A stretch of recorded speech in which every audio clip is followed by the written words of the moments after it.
Good afternoon or a very good morning, depending on where you are joining in from today. I think I'm very excited to host the session from Payoneer side on how to seamlessly expand your business to the US. I'm sure many of us attending the session today either already have a business in India that's doing very well and are looking to expand overseas, with the US being a very attractive market. And the session is for you to understand more on what are the ways you can do this and how easy it is for you to actually set up an entity there and receive payments from your clients there, right? I'm sure the session is going to be beneficial for you. So the agenda is we will have a session by Arjun from Doola and then followed by Sapna from Payoneer. Towards the end, we'll open it up for questions. Should you have? To keep it easy, the questions will be in the written format in the Q&A section, and then the panelists will answer the questions once you type them in. I think the floor is yours, Arjun. Please introduce yourself and take it from here. Fantastic. It's amazing to see such a global audience, and thank you so much to the Payoneer team for making this happen.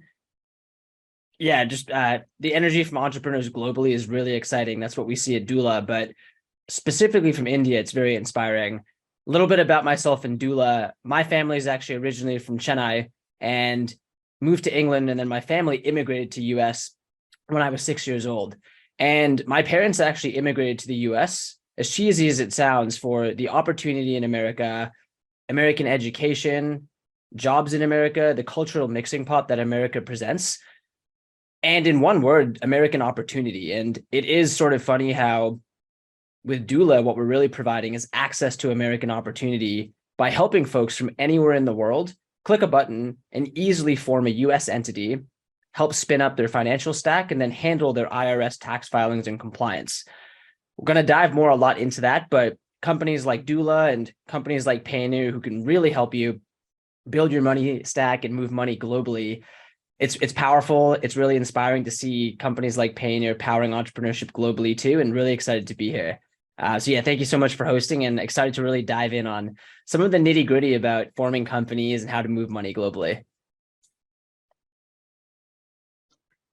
Thanks, Arjun. I'll go next. My name is Sapna. I head sales for Payoneer India. Payoneer, again, we'll dive deep a lot more into what Payoneer can do for a SMB or for a customer who plans to expand globally. But if I have to make a quick 30-second pitch in terms of what Payoneer does, Payoneer is a NASDAQ-listed leading international payment provider.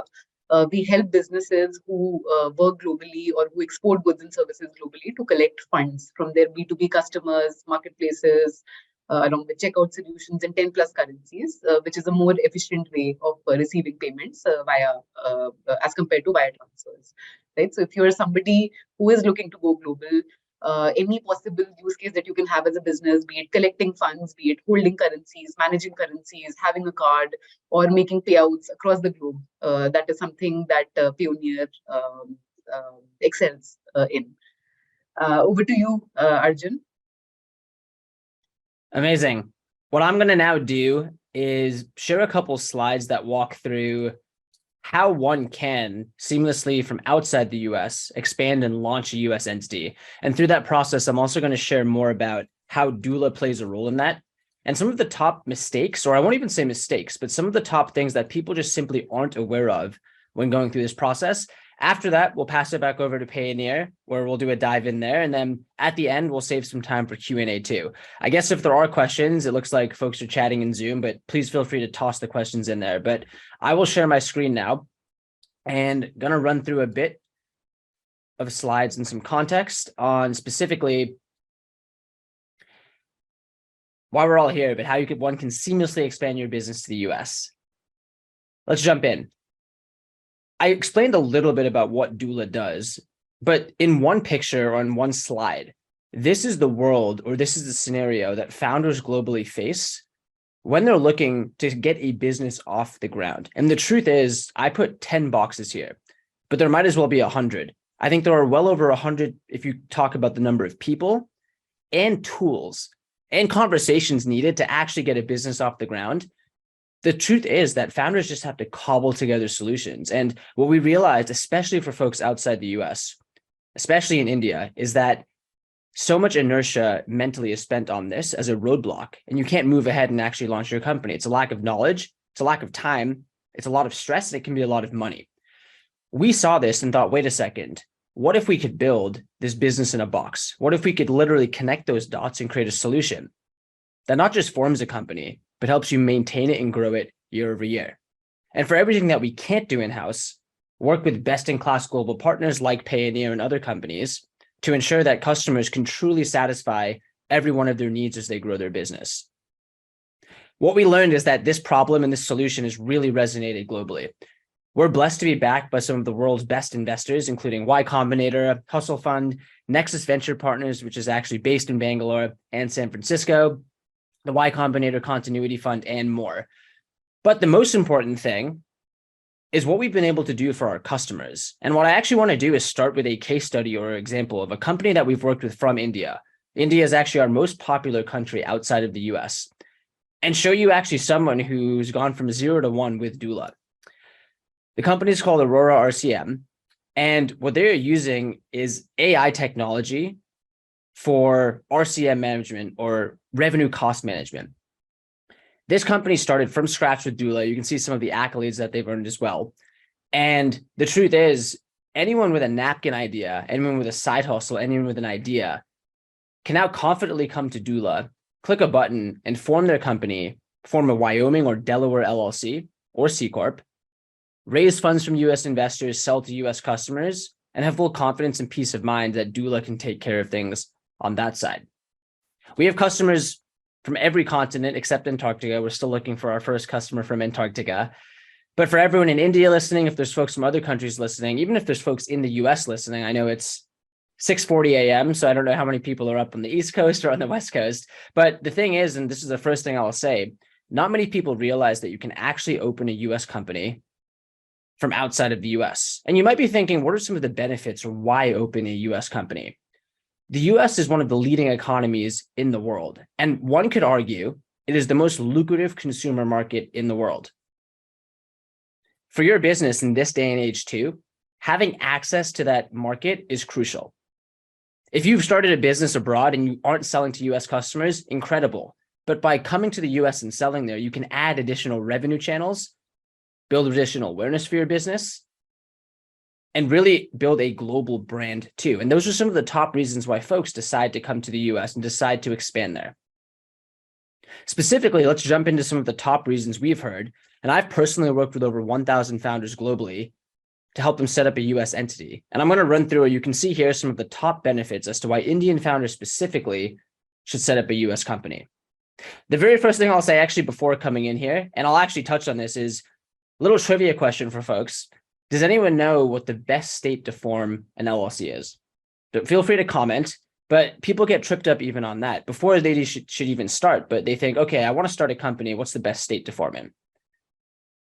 The best state to form in is actually, if you're an international resident, you can choose any state to form in. And I will come back to the answer on what the best state is. But my point there is that there's many questions and parts of the process which can be handled. But if you're aligned on the top needs or some of the top benefits, the rest can be done. So we'll come back to that, the nitty-gritty solution of what's the best state to form in, but I'm going to run through some of the top reasons here. So first is reputation. When you're talking to customers globally, and we've seen this from customers, when you go and talk to a client and say, hey, I have a business in X country, obviously that holds weight, having an entity versus being a freelancer. But when you're able to come to the table and say, we have a US business, that holds a different level of trust and credibility, especially with US customers. I mentioned access to the US market. Access to US investors is massive. US investors will actually require a Delaware C corporation in order to invest. If you want access to US investors, the largest venture capital market in the world, a Delaware C corp would be required.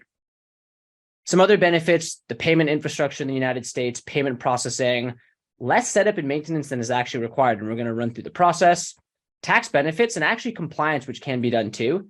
When you put those together, if you are looking to expand to the US, expand your business globally, expand your revenue streams, a US company can have many benefits. Let's actually walk through the process now. I gave a little sneak peek at one of the most common questions we get, which is what is the best state? So we'll start with this. We're going to run through how to form a company, get an address from anywhere in the world, why a government ID is required, how you can set up an actual bank account or a way to move money with a company like Payoneer. And then we'll go through an example here for selling on Amazon. There might be folks doing many different types of businesses, but we'll use Amazon as an example. Okay, I said I would give you an answer on what's the best state to form your company. A lot of people will say, oh, here are the top 5 states. I decided, no, I'm going to just tell you what state I think you should form in. And if you disagree, please tell me, give me feedback. But I want to give you a strong opinion, loosely held actual answer here. If you live outside the United States, I'll draw it like this. Well, I'll draw it in the air. If you live outside the United States, you can actually choose any state to form your LLC in. If you live inside the United States, for those listening, you should form in the state you live in. And that's because if you form outside of the state you live in, you actually have to pay state taxes in 2 states, the state you're doing business in where you live and the state you formed your LLC in. So if you live in the US, it's possible to do what's called a foreign filing to register to do business in 2 states. But you save money when setting up by forming in the state you live in. Okay, now let's come back to that non-US resident segment. Let's say you live outside the US. The world is your oyster. You can truly choose any state to form in. That's something many people don't know.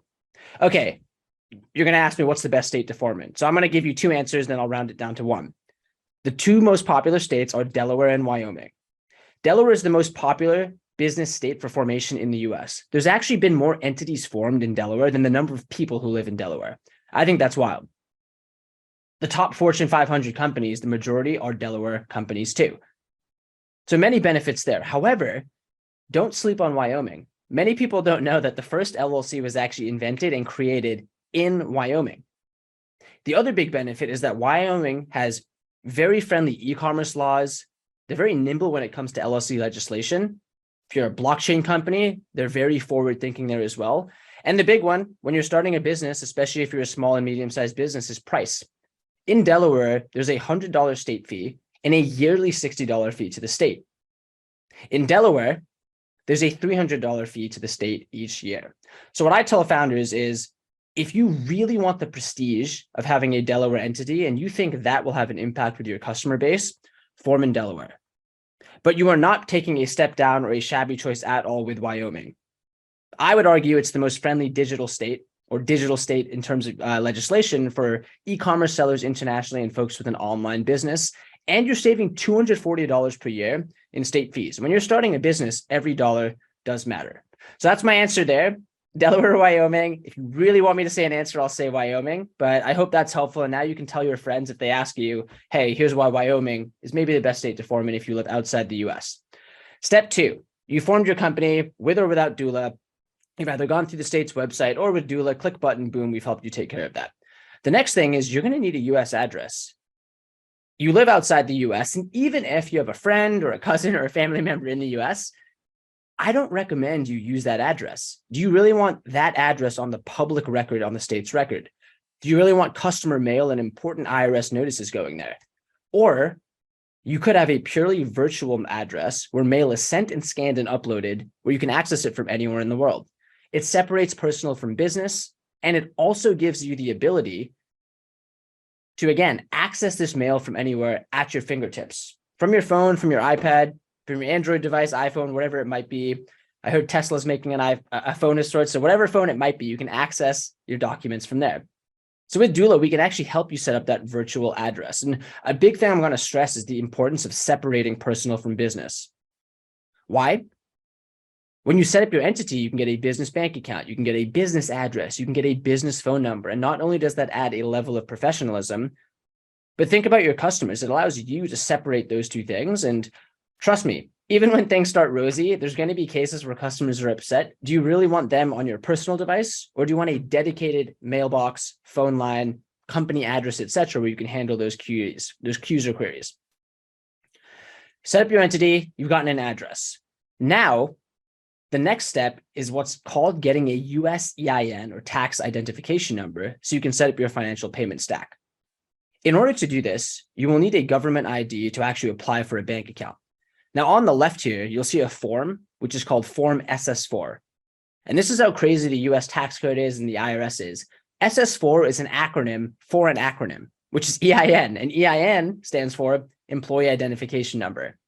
So once you decipher what those 2 acronyms are, and you fill out this PDF, which Looks like it was designed in the AOL era. If you can decipher that and submit the documents to the IRS, great, you can get your tax ID number. But if you live outside the US, it actually can take 8 to 11 weeks to process. With Doola, you can click a button and again, we'll automatically fill that form for you, get your signature request and send it. But you need this document you'll see on the left side of your screen here in order to apply for a bank account. This is a process fully governed by the IRS. IRS stands for Internal Revenue Service. And once you get that document, you can then set up a bank account. There are many banking options out there. There's many ways to move money. Doola has a banking offering. Really excited to dive into a way Payoneer can really link up and you can transfer money globally, especially for international founders too. But with a US bank account or a payment system like Payoneer, you can now plug into apps globally. And specifically here, we're using Amazon as an example. You see a Shopify logo. But the beauty of platforms like this is that you no longer need to code a digital storefront from scratch. Right away with a US entity, you can plug into US Amazon, US Shopify, and access, again, the world's most lucrative customer base.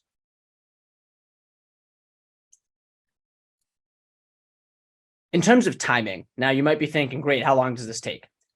Typically, formation takes about a week. Now, it depends on the state again. Believe me, if we could have Doola employees or even myself in the state of Delaware to submit these filings, we would. But this is a state-run process. We can expedite things by actually hand-delivering or couriering applications. But once it's in the state's building, if you will, or the IRS's building, it is on the state or government department. Get your company in a week and the address. The tax ID can take time, 8 to 11 weeks in some cases. If it's expedited, it can take a little faster, 3 to 6 weeks. Doola can help with both. Setting up your payment stack or bank account, Payoneer can dive in way more there. And then you can finally, within a day or two, link into Amazon after some postcard verification. The single most important thing for us is our customers.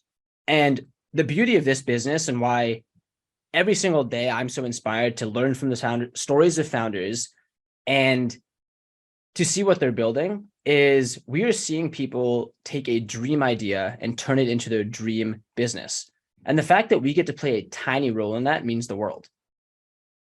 And you can see some of the reviews here. You can check them out on Trustpilot yourself. But without our customers' businesses succeeding, we do not have a business as well. So reviews like this mean the absolute world. You can check out reviews from customers in any country and see folks just like yourself who have gone through this journey. And again, we get this over email. We get this over Trustpilot. We have folks who've been with us for multiple years. And the things that we try to provide are professionalism, knowledge, and helping people understand and know what they don't know.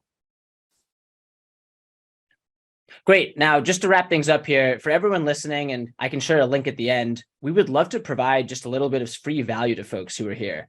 And what that is specifically is a one-on-one free consultation with Doola. You might have questions on, hey, what actually is the best state to form? I have a real estate company, and you want to just clarify if it's Wyoming versus Delaware. Or you actually want to walk through the process for getting an EIN. Or maybe you're just a bit confused or stressed about IRS tax filings, which we didn't dive into now, and you'd like to just get a one-on-one consultation to discuss that and make sure you can stay 100% compliant. So what we'll drop in after is a link where you can actually grab some time to chat with someone from Doola, and we'll also be doing webinars in the future as well.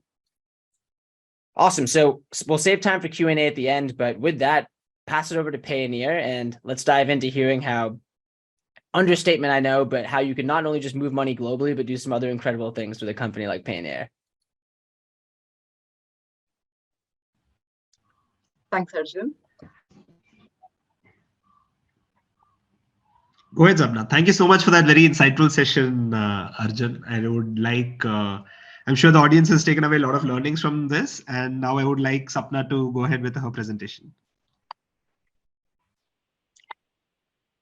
So Arjun, I think the most interesting part for me was Wyoming.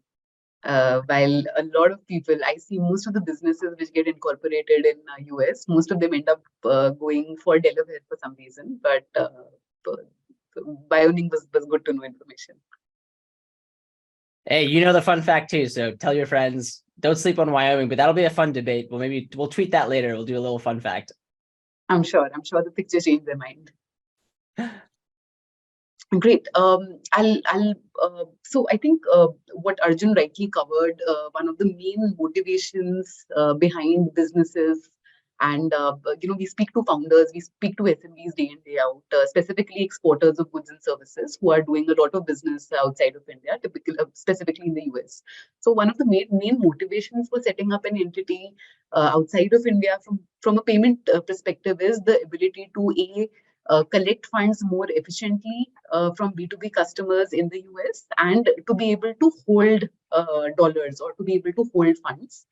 And again, if you're somebody who has multiple use cases, you want to receive payments, you want to make payouts globally, then having an international banking partner is having an international banking partner becomes very, very important, because getting funds into India and then moving funds outside of India becomes extremely inefficient, because there is a double conversion that is involved, right? So then having a partner or having a banking platform that can help you collect funds efficiently, hold funds efficiently, manage multiple currencies, and be able to make global payouts becomes super critical, right? So a quick glance at Payoneer. We started operations. We've been doing this for about more than 15, 16 years.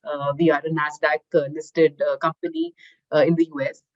We currently support about 5 million SMBs, marketplaces, and enterprises. In terms of our payment solutions and the support or the banking infrastructure that we support more than 190 countries. And we, of course, have presence in 22 office locations. If you look at the total payouts that we processed last year, it was about $44 billion worth of transactions.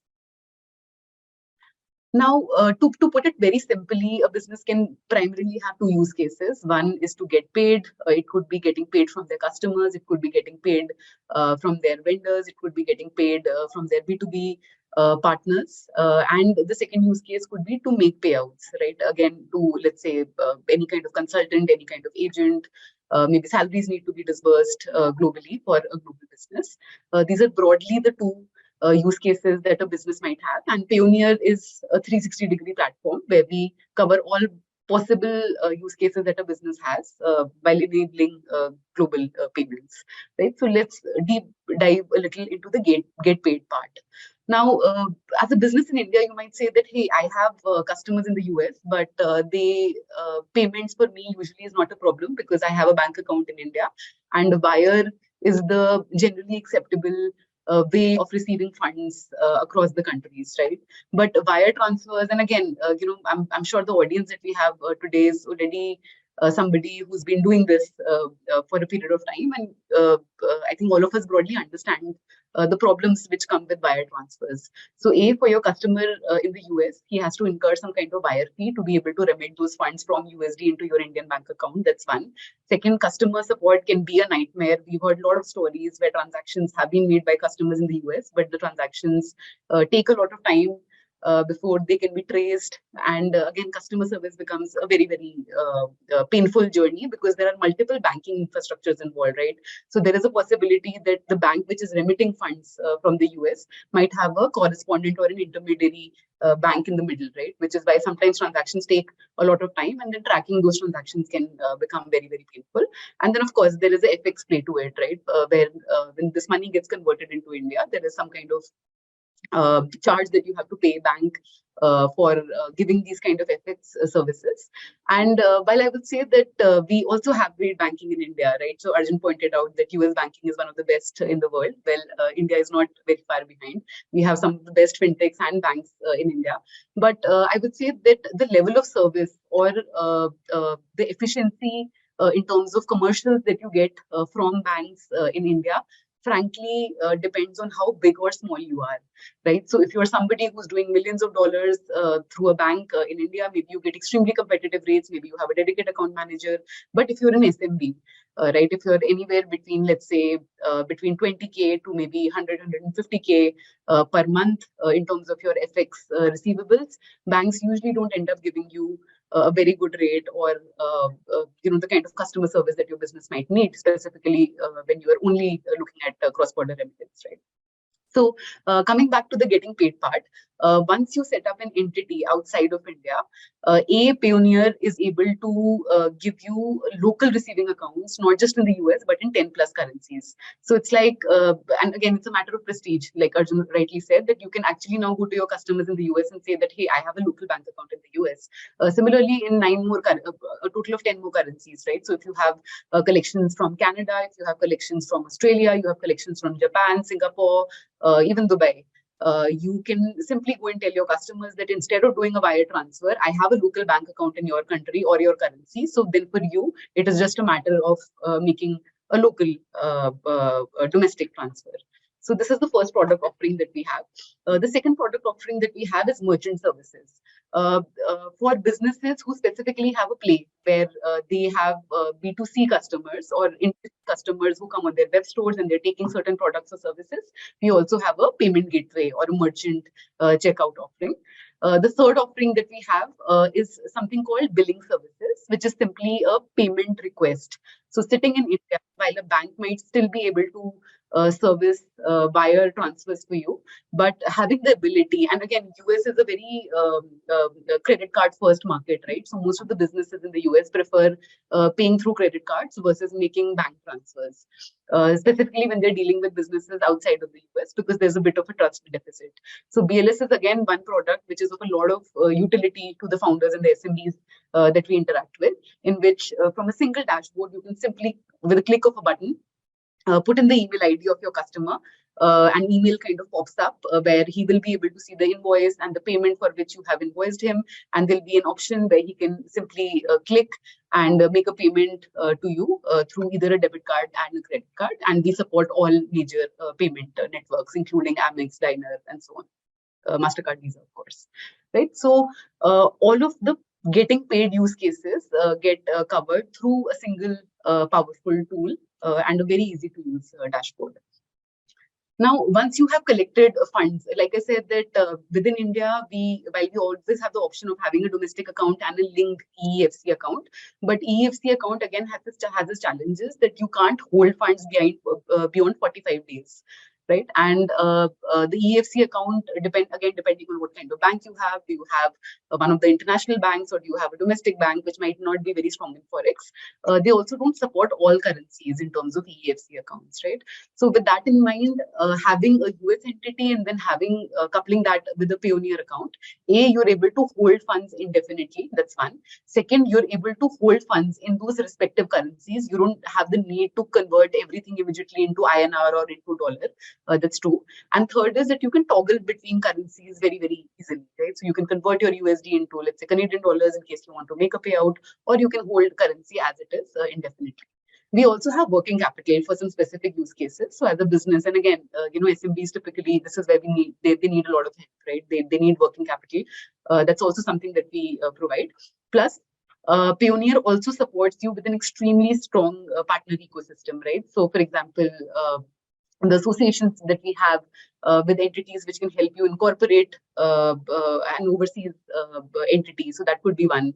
Plus, we're also integrated with multiple platforms like Amazon, Walmart, and eBay. So in case you need any kind of help in terms of getting onboarded with these platforms or anything else, Payoneer goes over and beyond from only being a payment partner to kind of truly being your consultant and helping you expand your business overseas.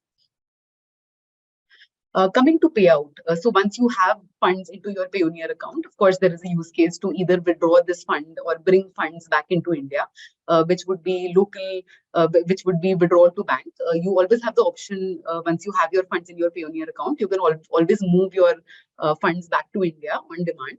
And again, our rates are extremely competitive, depending on your volume and the frequency of transactions. The other use case, and again, this is specifically for services and also our Amazon sellers, we see that there is a big use case of spending money on promoting your business outside, right? So it could be AWS spends, it could be promoting your business on a Google or on a Facebook. This is something that our businesses see a lot of value in, because in absence of a US entity or in absence of a global payment provider, you would the alternate that you would have would be to use a Indian bank account and use a Indian credit card, and again pay anywhere between a 3% to a 5% FX fee. So essentially, what you're doing is that you're converting your INR into dollar and then paying that kind of FX markup and then doing transaction. The second problem why this product becomes extremely useful is that most of these cards, right, because cross-border transactions within India are considered to be generally risky by the banks. So the daily limits that you have on these cards is not very high. That's again one thing that a lot of businesses struggle with, because businesses who the core of which, for example, we have a lot of gaming companies which need to promote themselves, on a daily basis. They have huge number of ad spends. So if you're somebody who has huge ad spends, you would need a daily limit, and again you would end up avoiding a double conversion charge, because hey, if your customers are paying you in USD, there's no point bringing that fund into India and then paying a FX markup to be able to make transactions for these kind of ad spends. So that's on payment on Payoneer cards. And the third one would be a payment outside of network, right? So we have use cases where customers, where your B2B customers are paying you in USD, the funds come into your Payoneer account, and then maybe there is a use case where you need to pay, developers. It could be somebody that you've subcontracted to. It could be a business consultant or a partner in the US who's maybe bringing you business, or it could be anybody around the world, right, who's helping or supporting your business in any way. Through payment outside of network, it is as simple as having a dashboard where you can quickly go add a beneficiary, and it doesn't matter which country they are, because we support payments in 200 plus currencies. So let's say you have somebody sitting in Dubai, or you have somebody sitting in Bangladesh, or you have somebody sitting in Singapore, you can quickly make payments to them, and payments typically take anywhere between 24 hours to get credited to that person, depending on which currency you're making a payout to them in. Other than that, I think while you can always, you also have the option of maybe having multiple banking relationships globally. You might have a bank account in India. You might try setting up another account outside of India. And then obviously there are other fintech providers, right, who also have this kind of service. How we are different in that sense, or what our proposition is, that we offer 24/7 worldwide multilingual support, which becomes very, very important to our customers in India. That's fun.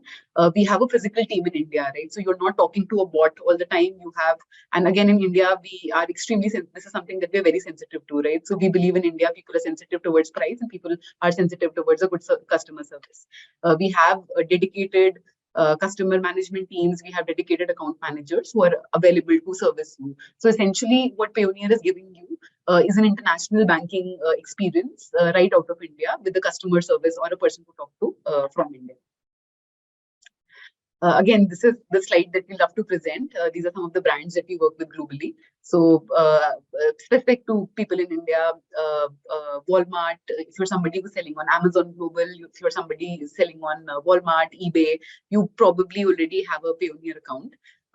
Leading platforms or marketplaces in terms of services like Upwork, Fiverr, they use the Payoneer rails to make global payouts. Again, an interesting fact that all the Airbnb hosts in India get paid through Payoneer. But again, this is behind the scenes, so most of them might not know this. But Airbnb does global payouts on the Payoneer rails. If I talk about SMBs, we service more than 35,000 SMBs in India, including some huge names like Tally, we have Tech Mahindra, and so on.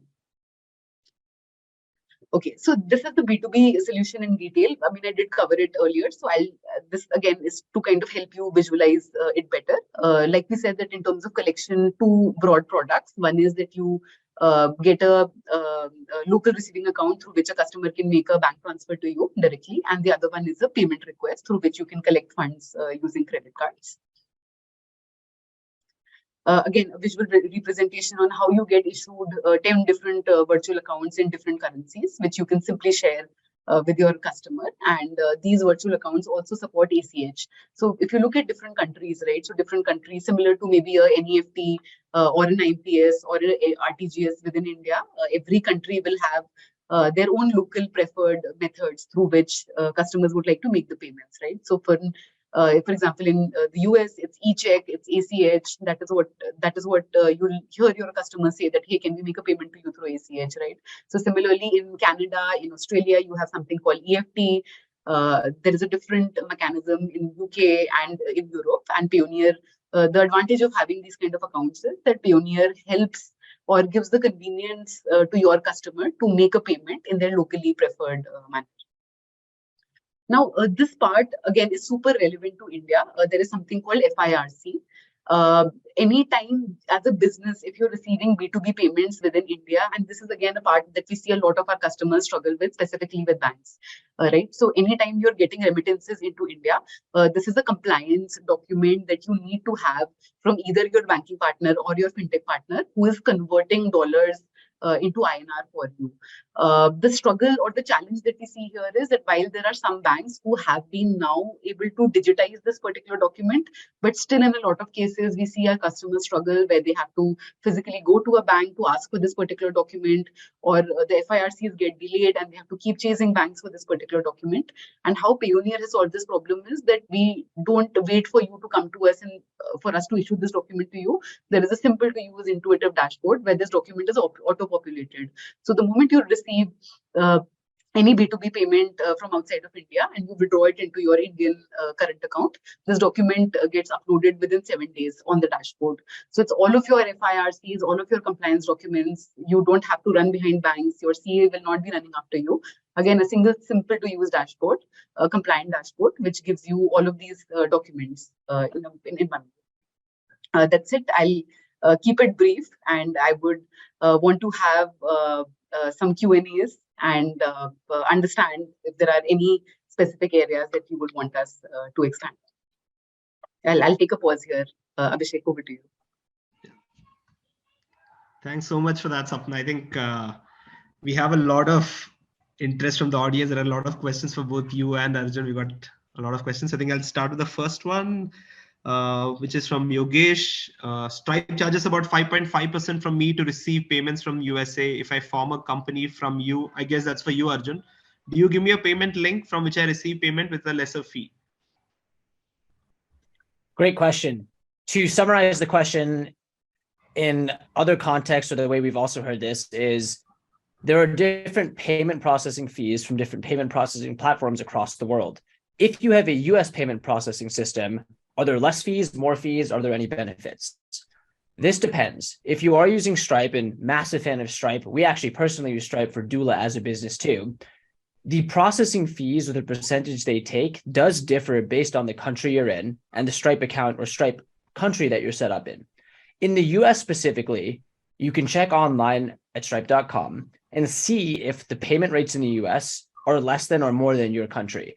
What I can say, though, is we have heard from many customers that the US rates are less. But Yogesh, I don't know the exact country you're in. If you actually can live chat us online later, we can actually do a check for you. But what we would do is check the Stripe account in your country or payment platform there, compare them to the US rates, and we could actually see. So to answer though directly, it depends on the country you're in. We have heard from customers, though, that a US payment system, US company, US Stripe account, you can actually have less in fees.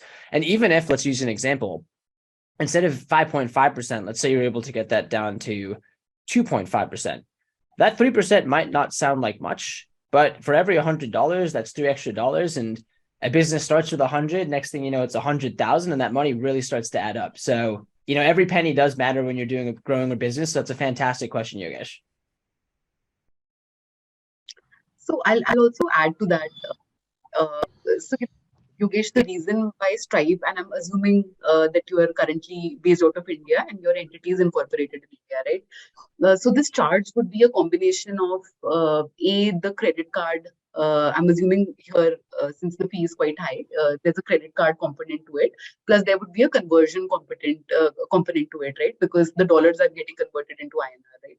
So once you set up an entity in the US, I'm assuming that you will not be converting those funds into INR immediately, right? So that takes away a portion of this anyway, because there'll be no conversion. It will be a USD to USD transaction, and funds are going to stay into the bank account that you open once you do set up an entity outside of India. I can answer this context. I can answer this question in context of Payoneer, right?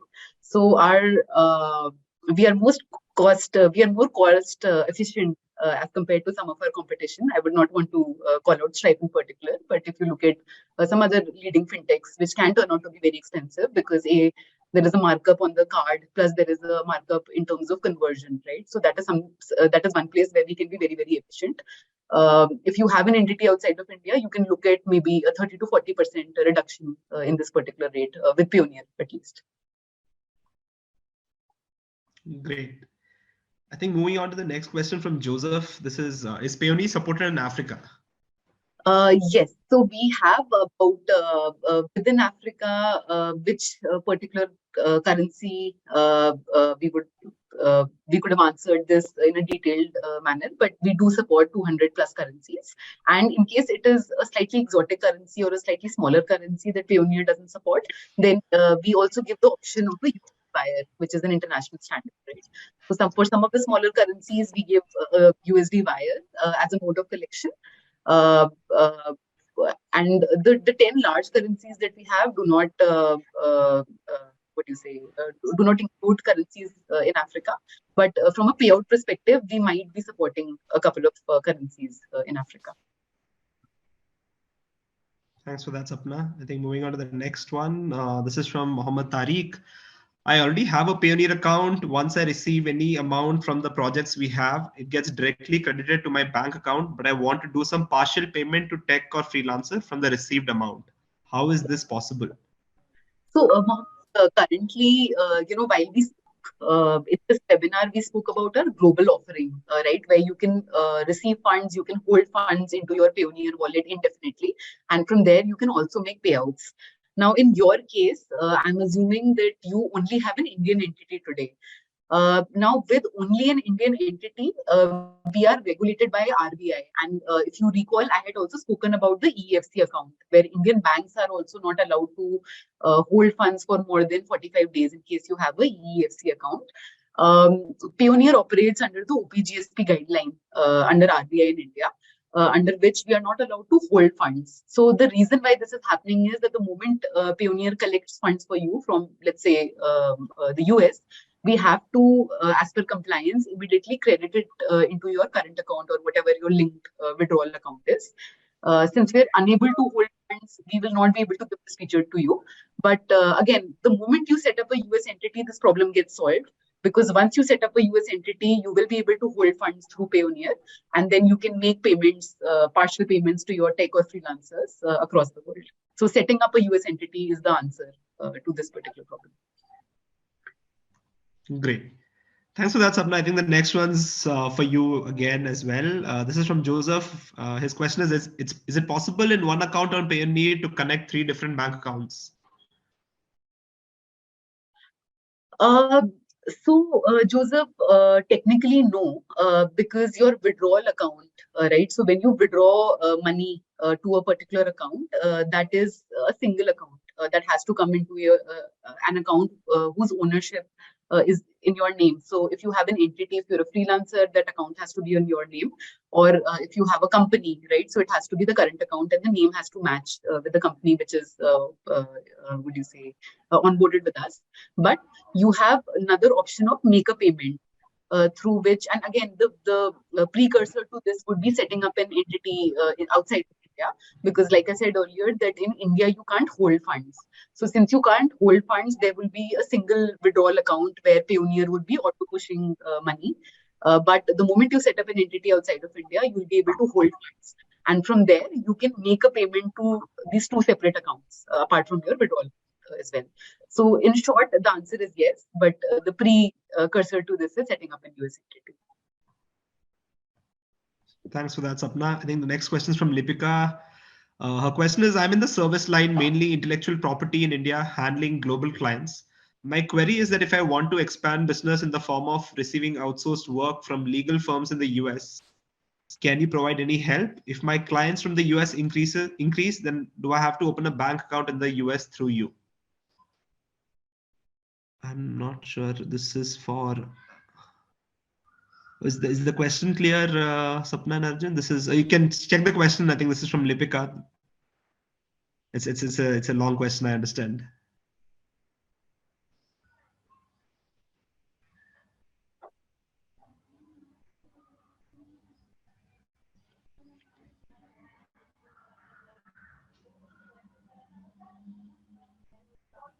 This is the question from Lipika Payne.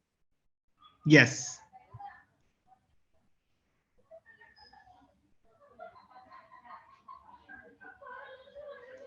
My understanding of this question, let's give it a try. Someone's based in India.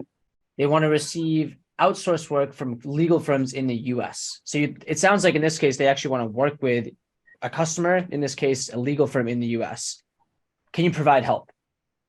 Yes, a US entity can help there. And it might be the case that, look, some US customers or clients are okay with working with an international entity.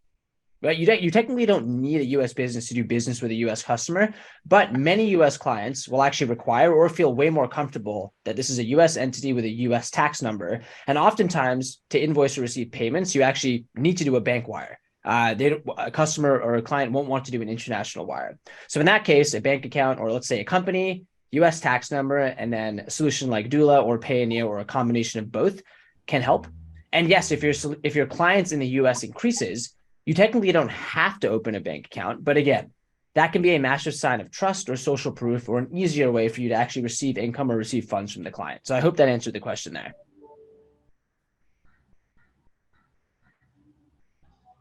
Lipika, I hope that answered your question. If not, I'll please do drop in a note and we'll get back to your question.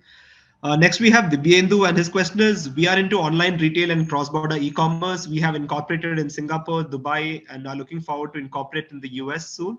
Do I have to apply for ODI as per RBI for all these three countries, or is one ODI compliance sufficient?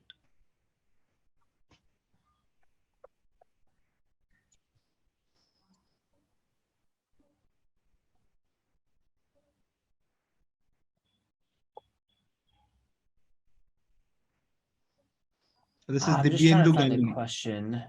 This Is is this a Payoneer or Doola or both? I'm just trying to find the question. this should be like the second question after Lipika's. There are a lot of Okay. questions. Yeah.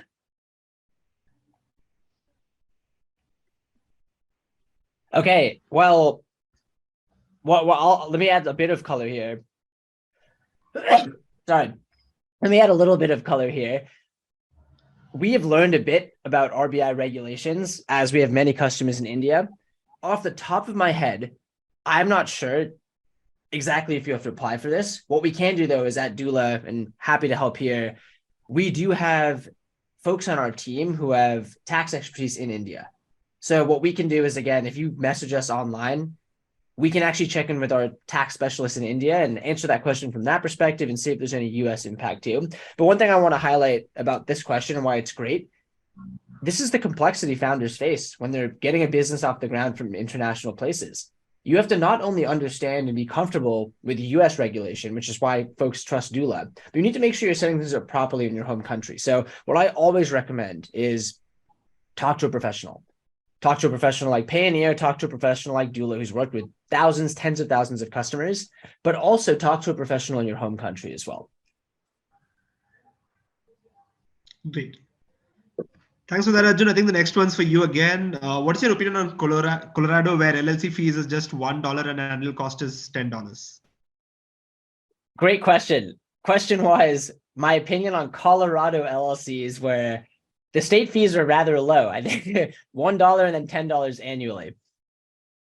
I had earlier said, for folks who hadn't heard, that the best state to form an LLC, and if you live outside the US, I gave people an answer. I said Wyoming. That being said, very good point. There are other states which might have a lower fee, either for initial setup or the annual fee. My answer here is this. If you really are optimizing for pure cost savings, then there's states like Colorado or other states where some states actually don't even have the annual fee. The reason why I still recommend Wyoming, though, is one, the $60 fee is well less than the Delaware fee of $300. But two, many people don't know that the first LLC was formed and invented in Wyoming. I do think Wyoming, and some might argue that it's pure reputation or marketing, but I think Wyoming has demonstrated that they're one of the most innovative states when it comes to legislation or pushing the boundary on what's possible for LLCs. I'll give you an example. In the summer of last year, or I guess this was now the summer of 2021, Wyoming became the first state to allow DAOs to register as LLCs. A DAO is a decentralized autonomous organization. This was revolutionary. It was giving DAOs or these Web3 or sort of tech-first entities the same legal protections typically saved for normal LLC companies or limited liability companies. So with that in mind, to answer here, again, it really depends on what you're optimizing for. Actually, this is maybe the best way to describe it. If you're optimizing for prestige, Delaware. Can't get more prestigious than Delaware. Companies like Facebook are from Delaware, top public markets, etc. If you're optimizing for pure costs, then yes, sort by state fees and pick the fee with the fee with the lowest amount. But I think Wyoming provides a good balance, which is why that's my recommendation there. But fantastic question. Thanks for that, Arjun. I think moving on, the next one's for you as well. This is on, is there anything else to do when opening a US company so that it is not in violation of the law in India like FEMA or FERA? Plus, what is the income tax liability? I love questions like this because it shows that I believe at the end of the day, founders want to stay compliant.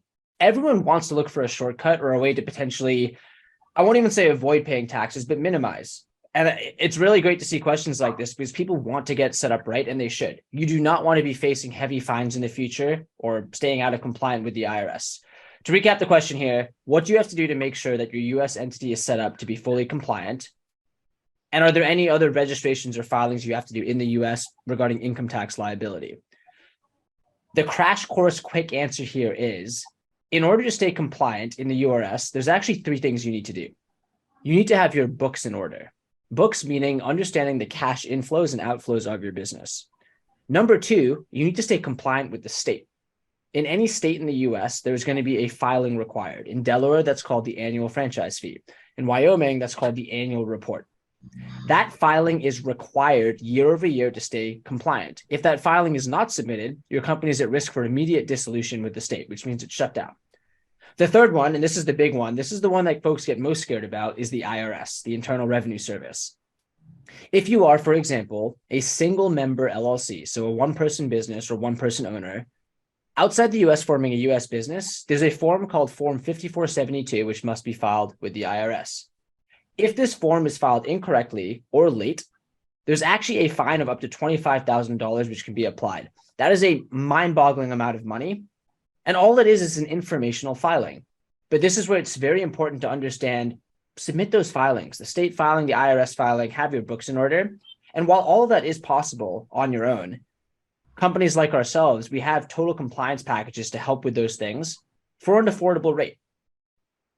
On the income tax side, to wrap things up here, to explain in one sentence, if you do not have effectively connected income in the US, you pay income where the revenue is earned. So in this case, let's say you're based in India and you're a purely digital online business. You have no physical presence in the US, no physical employees. You aren't physically based there, no physical office.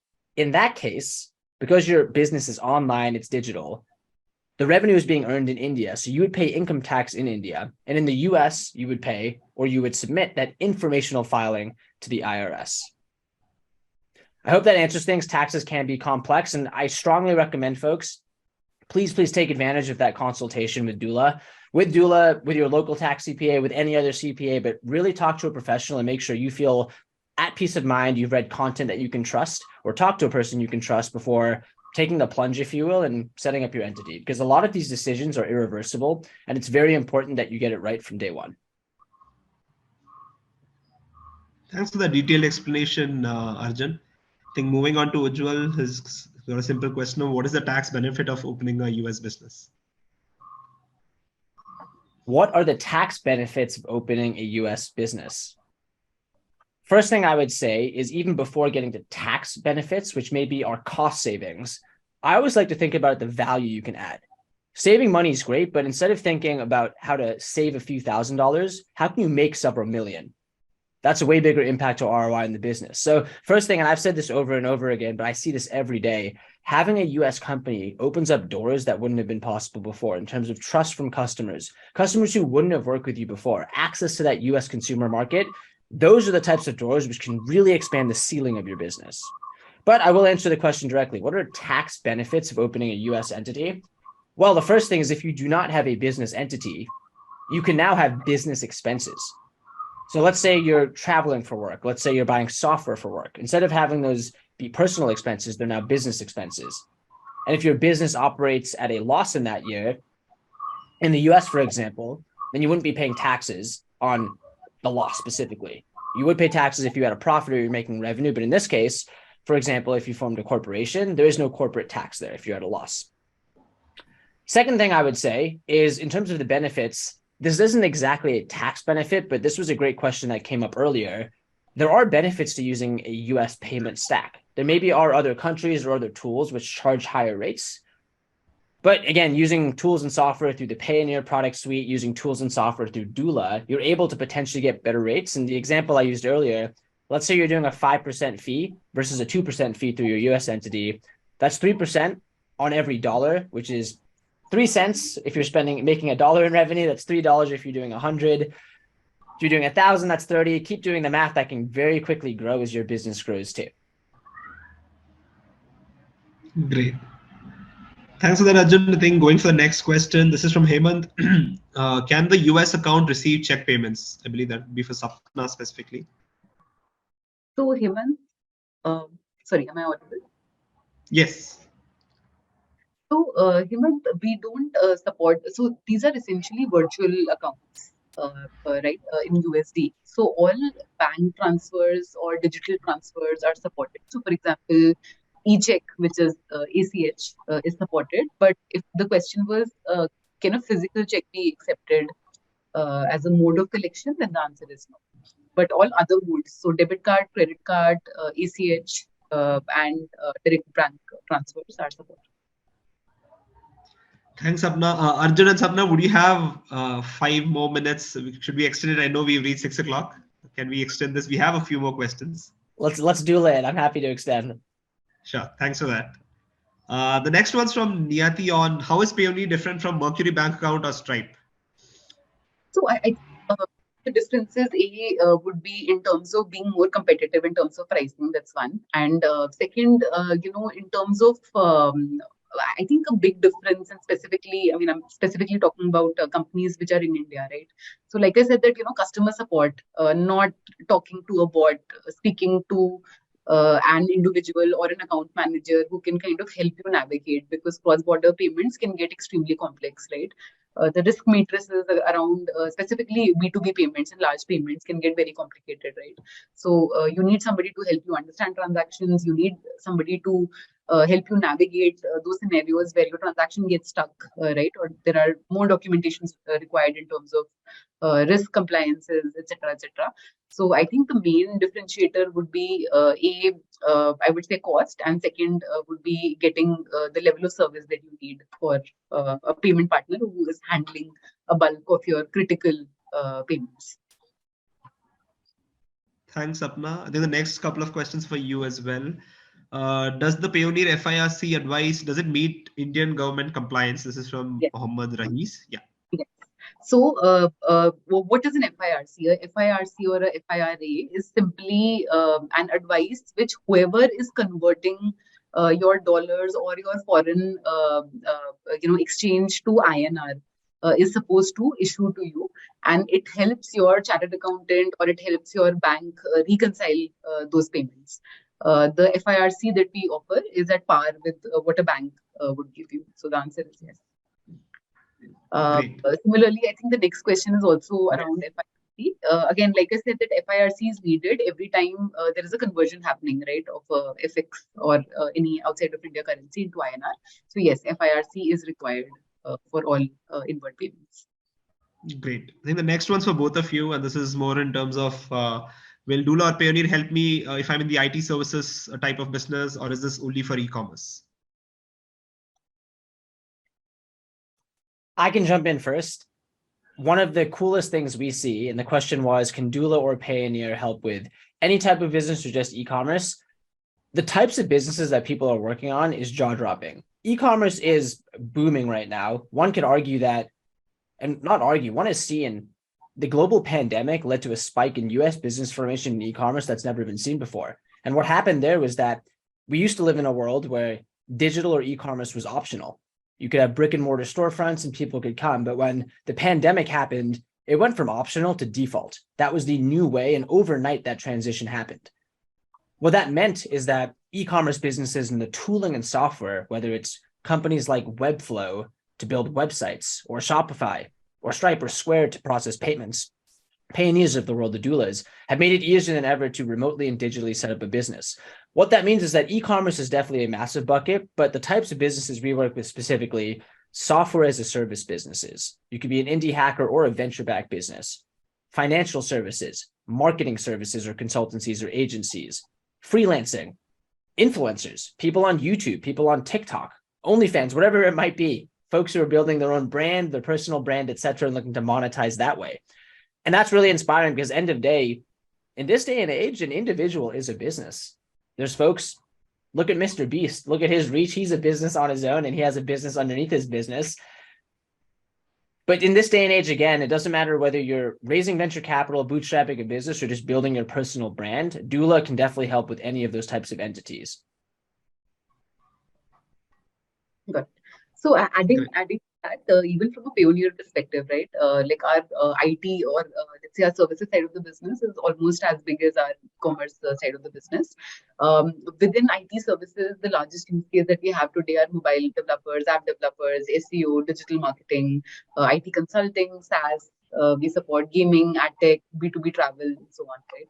So Payoneer is not only e-commerce focused. If you have a B2B use case, we do support it. Sorry, Abhishek, go ahead. Yeah. I think, Sapna, the next one's for you. I have a company in the US. Will my Payoneer account have an account in India as well? As you have mentioned, you give an account in 10 countries, I think. Yeah. So the global receiving accounts that we have in 10 currencies do not include India. If you have a company in the US, and I'm assuming you are doing collections in the US, right? You will have a linked account in India where all your withdrawals will happen.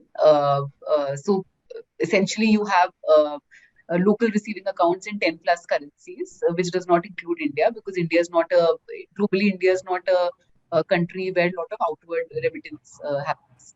So these 10 major currencies, and we're happy to share with you offline on what these larger accounts are, happy to connect with you one-to-one. But majorly these currencies are CAD, USD, Australian dollar, Japanese dollar, Singapore, Dubai, and so on. And once all these funds get collected, then they get withdrawn into, if you have a current account in it. I'll be skipping a few questions. I think we may have answered similar ones earlier. I'll jump to Mohammed Rahiz's question on if I want to set up an entity in the US as a sister company of an Indian company, in terms of the capital investment from India to US, what all compliances related to RBI and FEMA should I be cognizant of, I believe is what he meant. But yeah. I love these questions again. The question was, you're looking to set up a US entity from India. What filings, and I think you mentioned a filing in India in the US, do I have to do to stay compliant? Did I fully capture that? What was could you actually state the name of the filing that was mentioned in the question? This is Mohammed Rahiz. Let me try to find it. Oh, there we go. Yeah. Okay, so RBI and FEMA compliances. Question again, I'll recap. If I want to set up an entity in the US as a sister company of India, regarding the capital investment, what types of compliances are required for RBI and FEMA? One thing at Doola, which we do not do, and this is where I would give advice, I'd be wary if others do this. If we don't know the answer and are confident about the answer, we're not going to give you misleading info. So here, I'm not going to give you a misleading answer. What I will say, though, is that for capital investments, you should be careful. One thing I will say is we've learned for folks, for example, setting up a Delaware C Corp from outside of India, there is a process called share gifting to avoid something called round tripping. So those are maybe some words that you've heard. But what I'd say here is what I recommended earlier. Please talk to a professional or a US tax professional on the US tax side of things, which Doola can help with, and then talk to a professional in India for the India tax side of things. In this case at Doola, we actually have in-house tax professionals on both sides. So Mohammed, please live chat us online, take advantage, schedule that consultation. We can help there. And then for other folks listening, we're working hard to actually have at least tax partners in other countries. We feel very confident about giving professional tax advice through certified CPAs on the US side, either through partners or through in-house. But on the international side, we think it's very important that we have partners or folks in-house who can help answer with that same level of clarity. Great. Thanks for that, Arjun. I think we are down to our last question, and we're already 8 minutes beyond the time planned. This one's for you, Sapna. What would be the cost of setting up a Payoneer US account, and are there any maintenance charges as well? I'll be brief. Zero. Payoneer does not charge you for setting up an account, and there are no maintenance fees. So yeah, the short answer is nothing.